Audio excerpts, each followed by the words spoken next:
Hey, welcome to the Cam and Otis Show. We're a father-son business podcast where we talk with other lifelong learners about making an impact and solving big problems. And you know what, folks? If you're listening to us on the radio in your truck as you're driving to work, when you get home, check us out on the YouTube, right? Mm-hmm. Go on to YouTube, subscribe to our channel, the Cam and Otis Show. And when you get there and you click on this episode and you see Scott Kinder's beautiful face, you'll thank yourself that you did that. And then when you thank yourself, thank us by clicking like and saying, "Dadgum, Scott's a good looking guy." Scott, man, how you doing today? Better now. That was awesome. Yeah. You will never hear me say that in any other fashion than almost cynical in saying it on the show as an intro. No, it was authentic. We deal in authenticity here. So yes, it was all authentic. Yes, authentically cynical. There's two words that there's a whole conversation right there. Authentically cynical. That's a Green Beretism right there. So just like GBNT, we can be authentically cynical. That's right. And if you didn't catch his last name, it is Scott Kinder, a returning guest, one of our favorite guests. That's why he is returning. He is. I checked the math before we hopped on. Oh. He is now back in the #1 spot. He unseated James Corbett. So there was a tie there. So Scott's #1 now. Was there ever a doubt? Come on, Cam. We knew who'd get the title back. We'll be getting some phone calls after this one's released, I can tell you. There's some competitive people in our network. Hey, they can bring it. I show up. Well, don't talk when you're drinking water either, folks. There's your lesson for the day. Cam, to take it. Oh, well, I mean, if we're talking that #1 spot, I think there's two best podcast guests we've had, Scott and James, both doing so much work with the veteran community, helping our veterans transitioning out. And, I think that if we're talking competition, that's a pretty good competition between you two there trying to serve the veteran community. Right, Scott? I still win. So as long as I win, it's all good. I don't know. James just did an event. Did he do the event, or is that next next few weeks, I think? Yeah, on a retired U.S. Battleship, the USS New Jersey, I think it is. He's hosting an event there. So that's you're gonna have to up the game. Scott. Scott's probably the one who retired the ship. Took it on that last run. Hey, Cam, what I did in some past lives are still classified. So I'm kidding. I can neither confirm nor deny that. Isn't that the best thing about y'all's background? Is whenever somebody asks a question like that, you should be like, I wish I could talk about it. Senator, I have no recollection of those events. Nor if I did, would I be allowed to speak to those events at this time. There's a need to know and present in the room, and presently not everybody needs to know. I love that line. I always love that line, man. But there are things we need to know, and thank you for giving me pause to catch my breath and get the water out of my lungs. And the things we need to know, and Scott and I were chatting in the pre-green room today about the show, and it correlates to a Whiskey Words I did also, which I think is really fun. And folks, if you're not subscribed to Scott's newsletter, at the end of the show and in the show notes, we'll have the link to that. But this week's newsletter, I felt like he was targeting it at me because it's all hat and no cattle. But I do have cattle, my neighbor's cattle. But it's that aspect of, is that thing real? Is it just smoke and mirrors? And Scott, what was the catalyst that had you sit down and start, attack that subject in this week's newsletter? So to your question, I think the all hat no cattle concept is cumulative from a lot of things, right? I mean, I wrote in my recent newsletter that, like everybody I know, I get the spam phone calls for, my car warranty and the coaching, and I get more offers for project management training across the globe than I can stick a stick at. I think everybody's in the project management space right now, but I think that too many people, including some organizations that I've just left an advisory position on, are all talk, no action, or all flash and all talk and no substance, right? And it's just kind of hit me that we all want to help. There's always a desire, especially for entrepreneurs. We all want to help, and but when, to be blunt, your inability to fill your sales funnel doesn't mean just spamming me with some obnoxious, I told Otis earlier, I'm going to offer you a 10 million times ROI on any activity that you've done, and in a quick, easy 30-day turnaround. And, and it's from some Gmail address, and on LinkedIn, they have 55 followers and, a photo headshot of them, at their high school, art class or something. Right. So it's just the all hat, no cattle thing is just frustrating to me because Otis will tell you, Cam, you've known me for years as well. I do talk, but if I can't deliver, I always, make it right by some unforeseen circumstance that came up and prevented me from delivering, or I make a very sincere and valid excuse as to why I couldn't. And the excuses are minimal compared to my making it right whenever I do say something. So it's just being deliberate and being authentic in who you are, authenticity, right, versus being inauthentic and reactive. So many factors across, and just kind of cumulative, including something on my personal front, my family, that's happening right now, which is a complete example of all hat, no cattle for a scenario. I'd be curious if you could try to help tease out a little bit, talking about the authenticity there. I think there's this really kind of funny thing, to put people into two buckets. There's obviously there are lots of different people out there, but if we're going to put them in the buckets, there's the talkers and there's the doers. And talkers are usually not very good at doing, and doers are not very good at talking a lot of the time. And I think that's really what you wind up getting when you talk about all hat, no cattle, is that the people who can do it the best have the most trouble talking about how they can do it, or they're humble enough where they're not going to oversell it and those kind of things.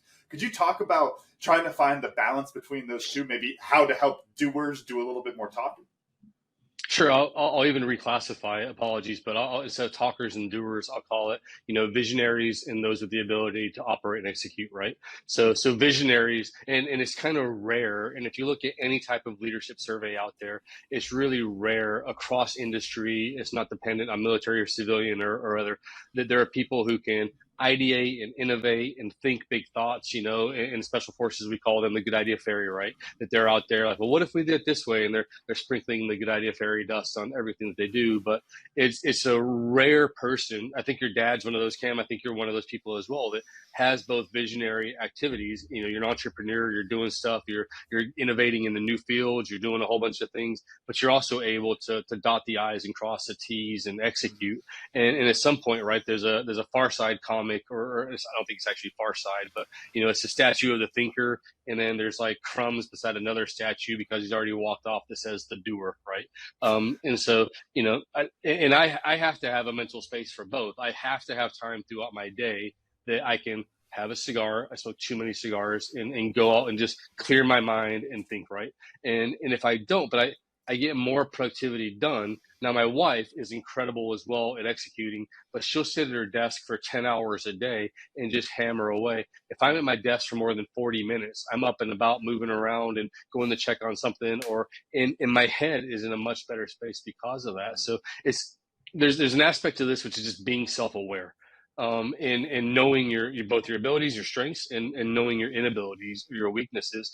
And if you find yourself talking without ever doing, without ever operating, without executing, David Allen says in Getting Things Done, it's not enough to look up the stairs and think about what it's like at the top of the staircase, right? At some point, you actually have to put a foot on a staircase and start walking up the stairway. You can't just look there and talk about, well, at the top of these stairs, guys, it's beautiful, and we're gonna have such a great view of the sunset and the horizon, and it's gonna be awesome. We're gonna be winded getting there, and it's just that ability to work and to execute that too many people don't possess, in my opinion. And that's a harsh statement, but I'll stand by it. Yeah. So what do you do? What's your technique for identifying those folks that have the fancy cowboy hat and ain't got any cattle?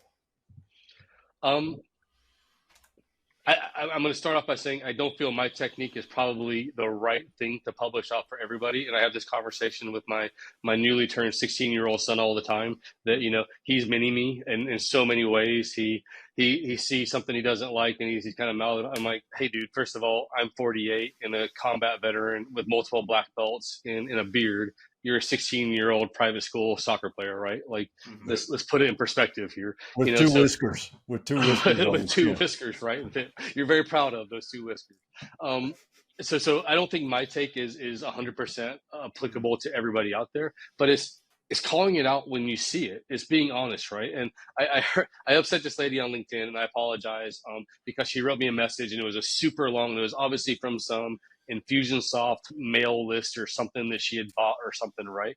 And so it was like, hey, Scott, I only believe in authenticity and authenticity and authenticity. And it was this whole form letter about a sales pitch with the, and so I just wrote her back and said, this is a very inauthentic message for the record. And she really got mad and came back to me like, how so? And I'm like, you don't know anything about me. You're pitching me on video content when there's nothing on my LinkedIn profile that says I need or desire video content. Again, your sales funnel is wide open and empty. And as a result, you're doing, reactive endeavors trying to fill it real quick. But that's not authenticity. That's reactive. That's highly inauthentic. And sales, going to sales real quick, is all about relationships.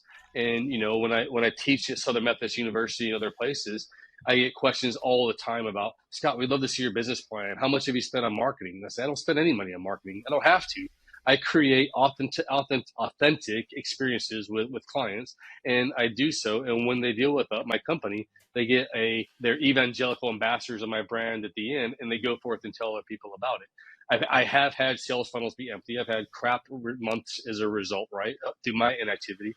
But again, it's just being self-aware and calling it out when you see it. So a lot of people don't like to talk to me because if the emperor is naked, I'm not going to be the guy going, that's a fine silk suit you're wearing there, emperor, sir, it looks great. I'm going to go, hey, dude, you're naked. Go put some clothes on. I think there's an interesting piece there. You mentioned like the inability to do the work and to like take those steps. And I think that's an interesting piece to tease out because a lot of the time, especially like in the marketing aspect and the sales funnels, the people who are doing that, that shotgun blast at a long range, the people who are doing that, they feel like they're putting in the work because they are doing something. They're not literally just sitting there, but it's not actually putting in the legwork to make those strategies really happen. Could you talk a little bit about that difference between that shotgun blast versus the relationships there? You nailed it. The shotgun blast, right? Is the perception of being busy or doing something. I'm busy. I'm writing LinkedIn posts. I'm doing stuff but you're not thinking deeper into, are you being effective? Right. And I would rather do, again, I'm an SF guy in my heart, and I look back every single day in my business experience to a lesson that I learned at this Special Forces group, and I'm sure Otis does the same thing as Time and 10th group. Right. But when I look at things, I want to be doing the right things and doing the right thing. And so I very deliberately, and over the last couple of weeks, anybody that struggles with this, read Greg McKeown's book, Essentialism. Is fantastic. A 5-star, 100% great book. And I don't get paid to recommend it. But if you focus on the essentials and trim the fat on anything else that you're not supposed to be doing, you'll find yourself, one, free, and two, a lot more effective in putting your right energy and your right time on there. And your dad knows me almost better than I know myself sometimes, right? And laughs at me all the time. But,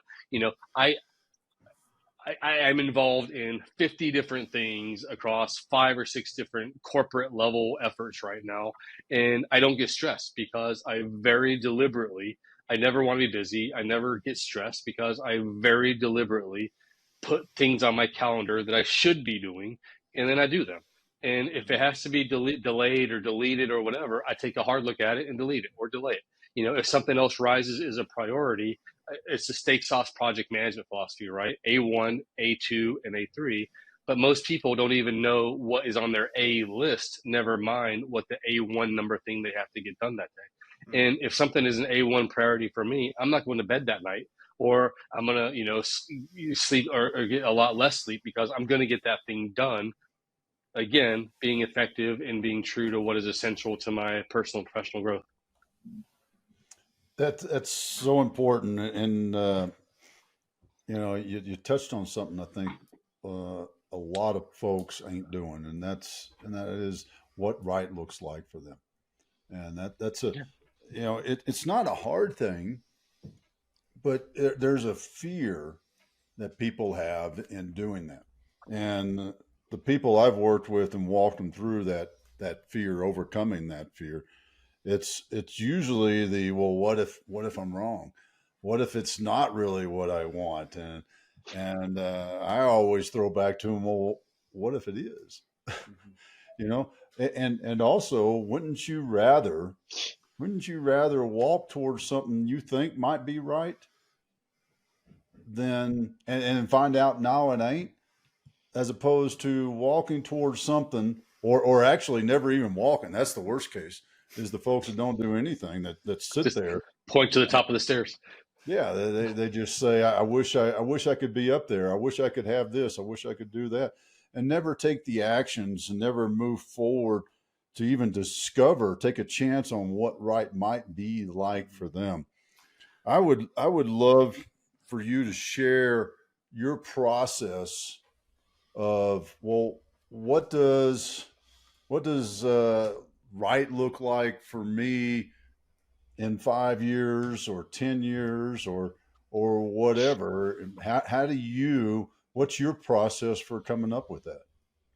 Um, so real quick, I will say this for anybody listening. I always put on LinkedIn, or I routinely put on LinkedIn, stay the course and keep the faith, right? So, when having said that, I have faith that the good Lord above is going to provide and do things if I'm a good steward of the energy that He's put into me as well, right? So that's my Christian heart saying that out loud.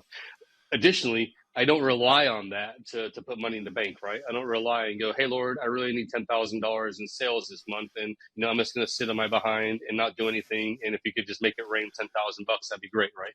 You have to do the work. And so I always say to people that I coach and clients that I consult with that I love learning. I read over 100 books a year. In fact, this year I'm on track to hit like 120. I've been on fire. I read all the time, and I love learning lessons in personal development. And it's that joy I find, to your point, Otis, that even if I take 10 steps in the wrong direction, can I learn something from what I did?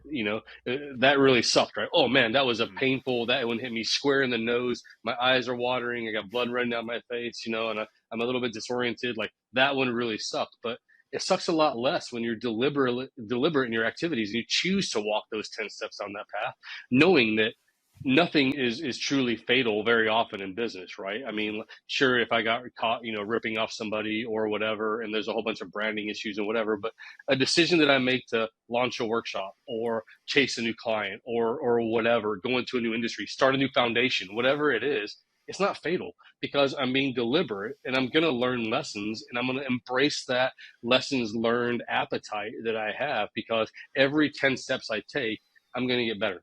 And I might adjust my azimuth, but I'm gonna hit my waypoints. I'm gonna hit my attack points, and I'm gonna find that chem light way out in the woods at some point because I know how to problem solve and get there.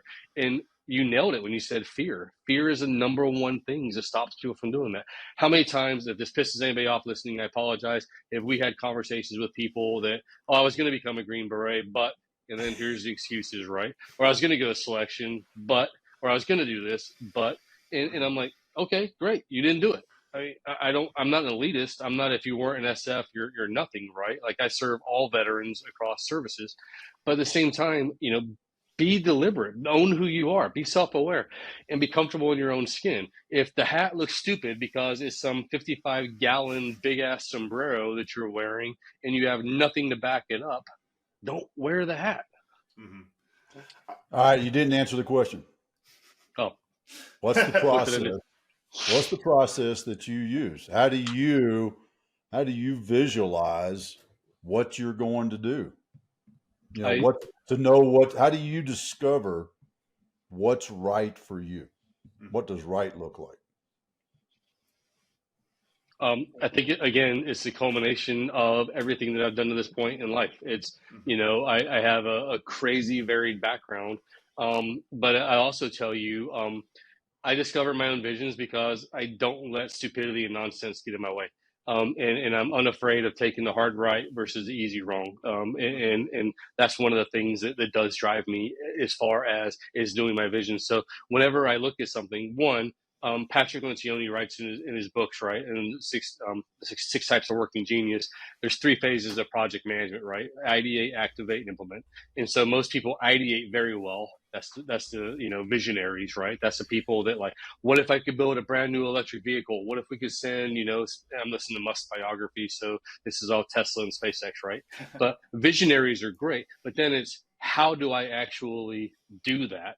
And what gaps do I have in my own knowledge? What gaps am I missing in my team? What personalities do I need to enable me to get there? And what's that? So that ideation comes very simple. Let me pause you because that's a really good point. I want to split into that just a moment. In that fact of, that idea that let's build the electric car, and how you come up with, is that a realistic idea for me?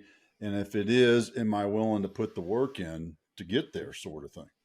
How do you, because there's another piece, right? Because we could all sit here and say, well, you know what? I want to build a teleporter. All right. So how realistic is that? So how do you, I just want to grab into that little piece of the filter, because we all should visualize unrestricted. I always refer to it in this way: unrestricted realism, right? Yeah. Unrestricted realism. That should be how we create our vision for our life. How do you, what are some of those things? Because, read 100 books a year, then you know what? You could figure out how to build an electric car reading 100 books a year. How do you do that? All right. Everybody always asks me, and as soon as I say the 3 letters, you guys are going to go again, Scott, with POD, right? Problem offering. Again, Scott. Again with the POD. If you don't solve a problem, so I don't look at it as how do I build an electric car, because that's an industry. That's how do I make money from building something that's flash and expensive and good, right? I always try to solve a problem. So I just created a new national nonprofit. Otis is on the board, and a problem is most national nonprofits have bloated staffs, crazy offices. They spend a whole lot of money on marketing consultants and a whole bunch of other stuff, and they don't do that which they said they're going to do.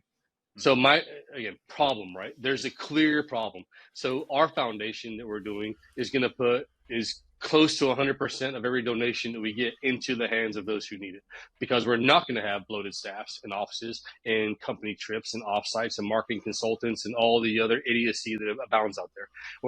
So when you start with a problem, instead of trying to build an electric car, I would say, I believe the carbon footprint that I have is massive, right? So how do I then, the offering, this is where once you have a problem you've identified, then you build your offering to solve that problem.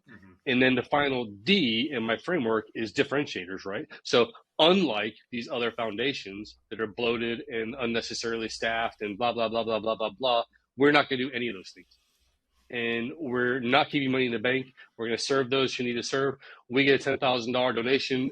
Every penny of that $10,000 that can go to a veteran or a first responder or their spouses is going to go in their hands. So project management training. Project management training is historically crazy complicated, super expensive, non-relevant, and highly ineffective. Problem, right? Project management training is horrifically stupid, for lack of a better word. Offering, I'm going to make a relevant course that does this. Differentiators, it's going to be cost effective, it's going to be relevant, it's going to give you the tools, and you're going to walk out, right? So every single vision that I have, that ideation piece, is to solve a problem. And once I identify the problem, and there's a guy formerly from Dave Ramsey's team that used to talk about, like, both should say, like, a problem is military transition sucks. That's not a clear problem. Right. A clear problem is like a 4K television, right? One of these like QLED displays at Samsung that you see, right? Where you're like, I didn't know I could see in the pores of Brad Pitt's face, right? Or when you can see like the stitching on the football during the play, right? The picture is so clear. When that is your problem, you can then design an offering and then talk to your differentiators.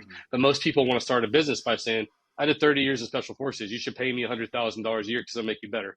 That's not solving a problem. That's talking all about you And Donald Miller writes about it, putting the character first and the hero of the journey and all this stuff, and take yourself out of the equation. That's one of the things I love about Green Berets is normally we're pretty non-egotistical. We might be good at things and be unafraid of saying that we're good at things. That's confidence, not ego.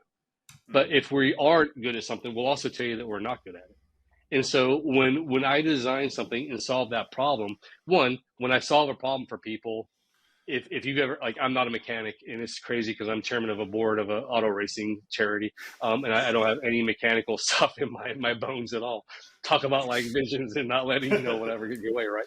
But if somebody can come and fix my car when I can't get it started, I can't wait to get that guy in front of me and pay them because my car is back and running, right? If my septic tank backed up in my house and I don't have the ability to fix it myself, I can't wait to get a plumber to come out and do that. My dog's sick and I don't have veterinary skills. I can't wait to get somebody. When you solve a problem for people, they can't wait to work with you. And they're so appreciative when you solve it well and without drama and idiocy and stupidity. But this is all going back to that ideation piece. And this is where most people really F up the whole thing is they don't activate their ideas. And Otis will tell you, I probably called him over the past 3 years 150 times and said, hey, dude, you got 5 minutes for me to bounce something off of you. And some of those, we just started a foundation. It was a quality idea, and we're doing it right, and it'll be up and live within a few days. Some of them, he's like, man, I don't just get it. And I don't only use Otis. I have a coach I use. I use my spouse, my wife. I use my kids. I talk about it because, one, as an entrepreneur, hearing the words come out of your mouth, you might go, that really sounds stupid. That really sounded not great. And when I go, okay, how do I fix that? And as a high introvert, I'm always assessing everything that I say and looking back on it, post podcast, post interview, post client engagement, post anything, and going, how can I do that better next time? And I go have a cigar and I ruminate on it, and then something will pop in my head, and I've gotten continuously better. So when you're unafraid and you're not living in Otis's level 1 victim status all the time, right? Like, oh my gosh, that sucked. That didn't go like I wanted to go. I go, it didn't go like I wanted to go. So how do I fix it? And when your immediate problem identification is in finding a solution, you start to win. I think. All right, I just got to say one more thing, Kim. So it is like I suspected. You are truly a nicotine-induced visionary. There we go. Is that a NIV? Did you just call me a NIV? Come on. There we go, man. We got a new acronym. All right. Throw it on a hat. Hey, I'm Scott. I'm a NIV. Hey, Scott. Welcome. It's okay, Scott. We're all NIVs. We're all NIVs. No, I think there's an interesting piece talking about like the ideation and starting from the problem. Because when you start from the problem, it's like that you also have that like built-in guarantee of the demand for whatever service you're building towards, whatever product you're building towards. This episode of the Cam and Otis Show is brought to you by Evergood Adventure Wine. Our loyal listeners know Evergood's founder, Matthew Hexter, and our good friend. From his appearances on the show, they have never disappointed. And Evergood Adventure Wines doesn't disappoint either. No, it doesn't. Evergood is a craft winery from Colorado that makes wine from lemons, not grapes. That's right. Picture this, adult lemonade.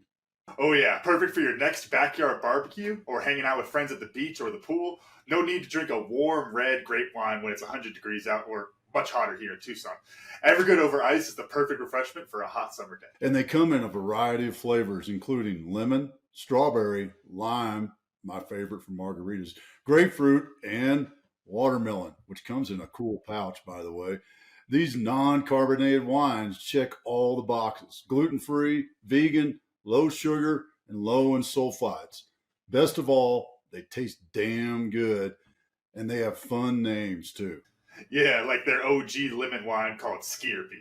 Yeah, y'all heard that one right, Skierpy. And I'll tell you, Skierpy is also one of my favorites. Evergood now ships to 41 states, so you can order your lemon wines online at evergoodadventurewines.com. Plus, Matthew is being kind enough to offer 20% off for all of our listeners. Just use promo code CAM-OTIS at checkout to get 20% off and start enjoying these amazing lemon wines. So y'all go to evergoodadventurewines.com or click the link in the description in the show. Click Buy Now to redeem your Cam and Otis Show exclusive discount.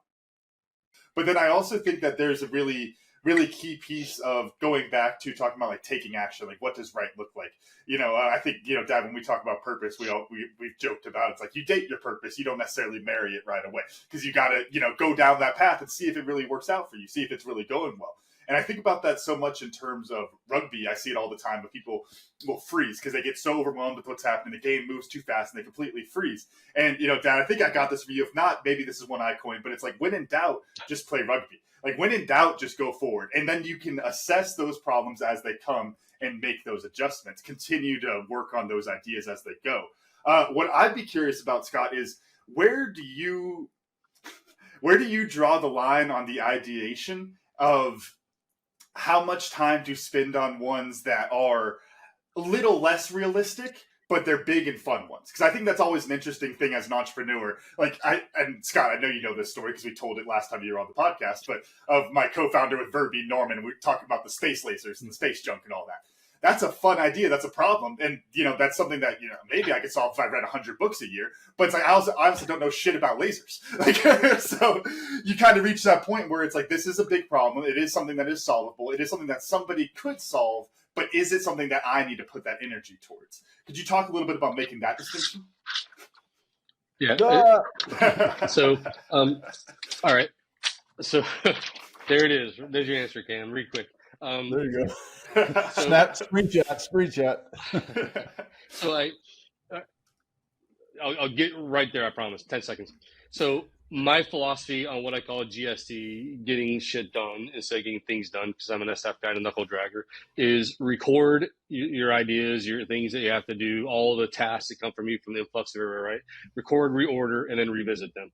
So reorder is an acronym that I coined called WITNESS, which is what is the next step, right? And so if I look at, Otis calls me an hour ago and says, "Can you jump on the podcast?" Yeah. What's the next step? Get the link, send Cam the email, do this, right? Like the very next thing you have to do to make that next thing happen. Sometimes they're just as simple as that, send an email. And so when I witness, I look at through the lens of three: quick, later, and assign, right? And I'm getting to my point here in a second. So quick, just do it. Just be Nike, right? Just do it and get it out of the way. If it's later, put it for later. You get tax forms in the mail and they're not due till April next year. Defer it to later, right? If it's assign it, you can delegate to somebody else. But when I look at revisit it, I schedule 2 hours every single Friday, every single week, unless I'm on the road or on the podium somewhere. And it's sacred to me, this 2 hours. And it's just revisiting all my stuff. I go through my inbox and I put every message in every folder that it should go to. I go to my task planning stuff when I move stuff around and retag it. And sometimes I delete it. And sometimes there's things I forgot to do. But when I revisit things, the difference in my approach to a lot of other approaches is I look at it through the priorities of effort, right? So there's known work.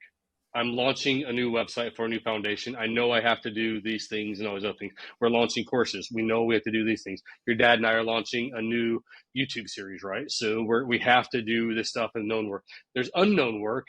I just got all these BS meetings on the personal family side of my life that I have to do that have taken up days of my life, right? So I've got to email these people and do this and set up meetings with them and do all this other stuff, right? Unknown work is that stuff that gets dropped in your lap. But the last piece of it is, and this is where I truly differentiate myself and talk to clients about, is I look at every priority of effort through LIMFACTs or limiting factors.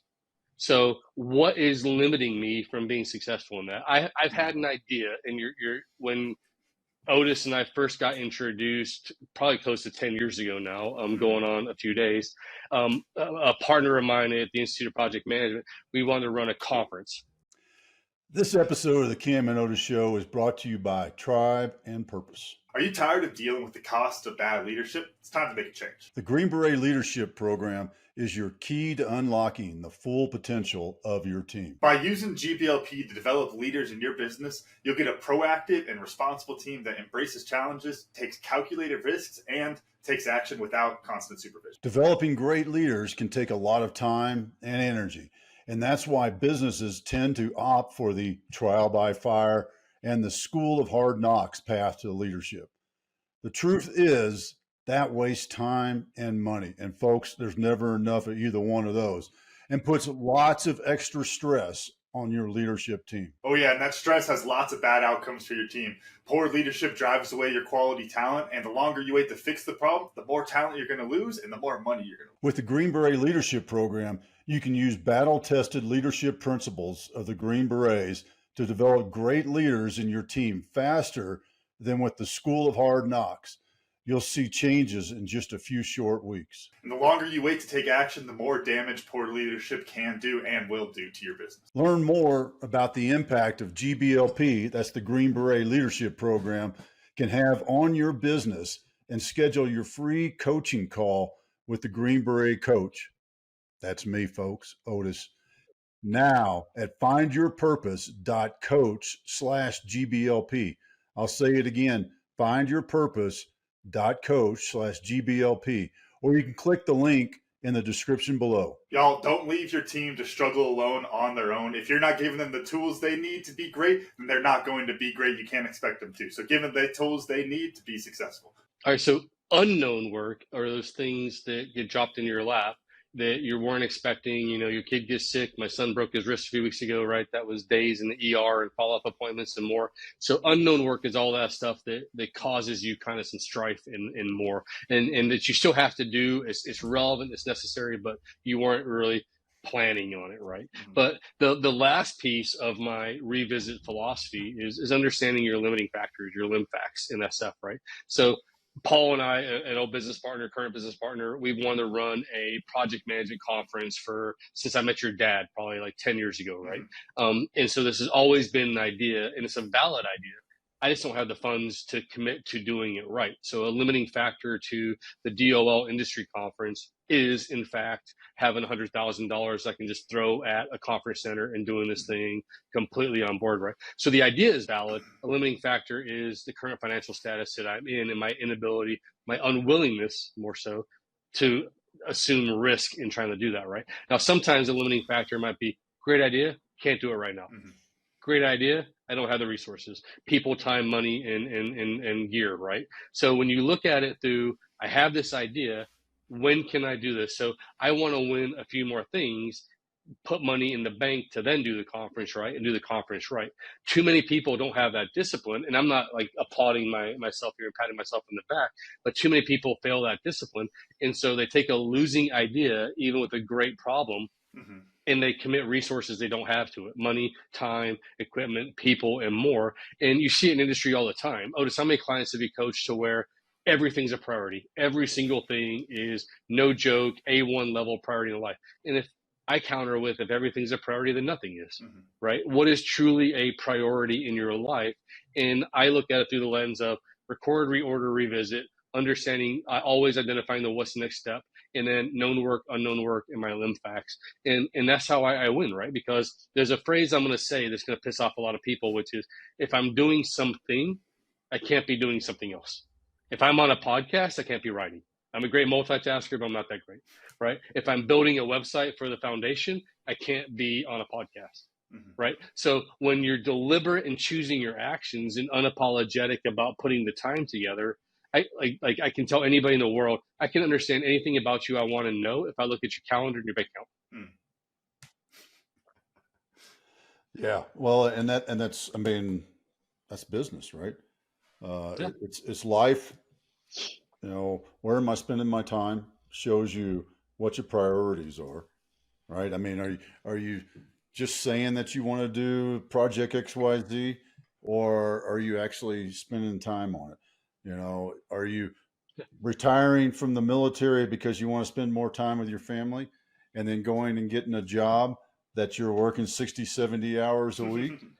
Being intentional. Yeah, being intentional. So, you know, it is really that. And that's one of my favorite ones, you know, and I go back to a Tony Robbins kind of scenario, and he's at one of his events, and, you know, Tony doing the Tony thing, walking the crowd. Yeah. The massive man freak. I love Tony, but he's just this freaking freak, man, dude, so huge. I could imagine you next to him, Scott. That would really look funny. Had to go there. But Tony's walking around. He asked this guy, "What do you want out of life? What do you want out of being here today?" He said, I want to make more money. And Tony, no shit, pulls out his wallet, hands the guy a $5 bill and says, congratulations, you've been successful today. And, you know, it's that whole thing, because we talk about these sort of things. I want to make more money. I want to spend more time with my family. I want to spend more time on this. I'm going to lose weight and get in shape. How much weight are you going to lose? Mm-hmm. You know, Exactly. What is your goal? What is that? What does that high def goal look like? Yeah, and that's the secret to it. And it's not this finger wave sort of stuff of, well, I just, you know, I want to spend more time. I'd love to go hunting more. Okay, well, what does that mean? You know, I always love giving people like that, especially when they say something like, you know, that's very personal, right? Whether it's spend time with your family. You know, one guy I was coaching a couple of weeks ago, we had this exact same conversation. I said, well, what does that mean? Does that mean you're going to do a date night? Does that mean that you're going to carpool your kids to school? Or are you going to have dinner with them once a week? You know, what does that, you know, I want to spend more time with my family mean? And how do you define it? Because it goes back to what we were talking about earlier. What does success look like for you? Yeah. And unless you know what success looks like for you, you can never have it. You can never get there. I think what I'd add to that, though, is the why behind it, because I think that's such an important piece. When you talk about problem solving, the solutions, you know, all these different ideas and things, it's like you have to understand why you want it. You know, if you want to spend more time with your family, it's like, okay, what are you looking to get out of that? What is the action that you're willing to take? And when you connect it back to that why, you can find those actions a lot easier. You know, to bring back to the rugby example I said earlier, you know, when you talk about making decisions in rugby or in business, you need to understand the why behind what you're trying to do. You know, this is my primary goal with this action, but if that doesn't work, I'm still getting the secondary goal. And then when you start to think about it in those whys, then you can analyze it as you're actually going. Like Scott, you talked about, you know, if I fall short of something, you know, reflecting, ruminating over it with a cigar, and then, you know, and then making those adjustments. If you don't know the why, then you don't know those adjustments to make. Because then it's just like, okay, I failed. That's it. Next thing. And I think that's why the why is so important there, is because it gives you something to adjust off of. You went off Simon Sinek on me, man, with the start with why. The guy I don't quote Simon Sinek very often. I don't typically like people that just study others. I coach why when it comes to rugby. So if you want to use the rugby example from now on, so you don't have to go Simon Sinek, that's totally okay. It's like, hey, look, when you're coaching rugby, it all comes back to why, and then all won't know what rugby is. I've got a fat wall with Simon Sinek, so that's why. That's my why. My inner jihad with Simon Sinek. So with all that and that weird sort of drop off, because we went down to Simon Sinek, giving him more airtime than we all want to. Although he said a couple of things, but you know how he does it. That's him. Lots of people say things. I ain't judging, but I am judging what I learned, and I've got to do it. It's the nicotine induced visionary. I wrote it down. I did. And I'm even taking it one step further, Scott. It's where in that burn is it? Where's the high point? Where's the high point in the burn? It's right? The light, dude. It's the disciplined, you know, charcoaling and lighting. So it's the whole process. Oh man, yeah. But you know, I had this conversation with my good buddy Yanni as we were smoking cigars, and we're sitting there. We're about 3 whiskeys into the cigar. It's a really good cigar. A Liga Privada, by the way. If anybody wants to send me one, I take it. But yeah, we're about halfway through the cigar, probably 3 whiskeys into it. And I said, what is the best part about the cigar? And I'm just going to leave that because I want that to settle. And I want, even if you don't smoke cigars, I want you to think about that. What's the best part of a cigar? So all the way back around to our new acronym, the NIV. Camden, how about you? What'd you learn? You know, I think this is something that, you know, it's always really interesting when you talk through processes, and especially when we have our Green Berets on and they throw out the acronyms and all that kind of stuff. The what you were saying of the POD, problem offer differentiators, that is one of those where, like I said, my thought process when it comes to problem solving, like ideation is problem solving, always starting at the problem and working backwards from there. But think about it in that direct route of go from the problem to the offer and then work on the differentiators there. I think that's a really good way, because I think a lot of people, and I definitely caught myself doing this before, you jump to differentiators, you start, making it all shiny and cool before you really craft a really good offer. And, going back to where we started the conversation of all hat, no cattle, I think that's really, and Scott, maybe you could correct me on that, but we talk about those type of people that are just all talk. I think it's because they skip to that and they have the differentiators. It's like, look at all of the ways I'm doing this different. It's like, all right, well, what are you doing? Like, what is the actual thing you're carrying forward there? So that was it from me. Scott, how about you, man? What'd you learn? I learned that you like Liga Privadas and that you want me to send you some, and that I can go to Tony Robbins and tell him I need $5. So, no. What's the cost for a ticket? List. Yeah, $2,000 ticket for a $5 bill, right? So there you go. Yeah. Mm-hmm. No, in all seriousness, I always learn something talking to you guys. I love this whole thing. I learned that Google Chrome is not the browser for me, as far as my AirPods as well. So. Not playing fair. That's right. It's saying, well, you haven't used me enough, so there. You don't like Google? We'll show you. Yeah, you should have given them all your data, Scott. If they had all your data, it would have worked. No, I'm on it. I got it. So I'll upload everything to Google Drive or something here. All right, Scott. Let's talk a little bit about the podcast coming up. Unconventional Warrior, Unconventional Mind. Tell us what we're doing. Otis and I starting a new podcast, Unconventional Warrior, Unconventional Minds, highlighting, kind of what that really specifically special operations mindset can potentially bring to non-military activities. So we're lining up some awesome guests. We're going to have topical discussions on things like no hat, no cattle, but from a purely former special operator, no offense, Cam, apologies, special operator background only, and all with the lens of not just being another feel-good talking show highlighting the area, but problem solving for the audience and letting you learn from the mistakes and the hardships and the travels of those who have done something in a different path. I'm not saying a better path, I'm saying a different path. And, I always quote to clients, Einstein said, you can't solve problems using the same thinking you used when you created them. But we look at things through a totally different holistic lens. And whereas you might go, but this is our problem, we go, there you go, fixed. It works now. There you go. Oh, hey. And I've seen it 1,000 times that people just get fixated on something, death by committee, death by meeting. But we've always done it this way, all these things. So Unconventional Warrior, Unconventional Minds is your go-to channel to help you problem solve and learn without having to go sleep out of Camp McCall or go through Hell Week or go through all the other stuff that you didn't have to do.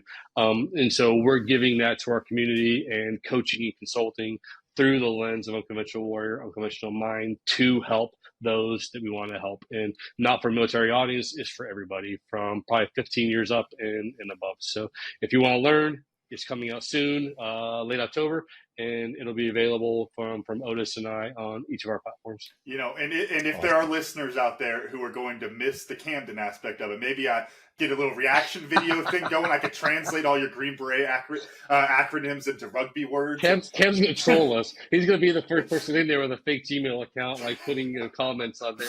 Like, you really need a very handsome, recently married rugby coach here. And that's the only thing that you're missing. Gosh, Scott, that all makes a lot of sense, but how can I apply that to rugby? Gosh, there's a gap here. If only you had somebody fluent in rugby on this show, I would give it 5 stars. Hey, the 20 listeners out there for the Cam and Otis show who are fluent in Army and rugby, they need that. All right, they need both. Yeah. Noted. We'll bring you on, I promise. So I think growing up with your dad, you probably have as much of an unconventional approach as most people do. So we'll Maggie May, or what's your name? The honorary Maggie May, honorary Green Beret. Yes. Maggie Ray. Yes. Maggie Ray. We'll honorary bring you into EWM as a host of the time so you can come in and play. Perfect. Awesome. Well, thanks for sharing that, Scott. And on the broader sense, we touched a little bit about DOL Foundation. More to come on that. How do folks see what's going on with DOL Coach, follow you, link up with you, most importantly, set up a highly educational and informative and practical training for project management for their team?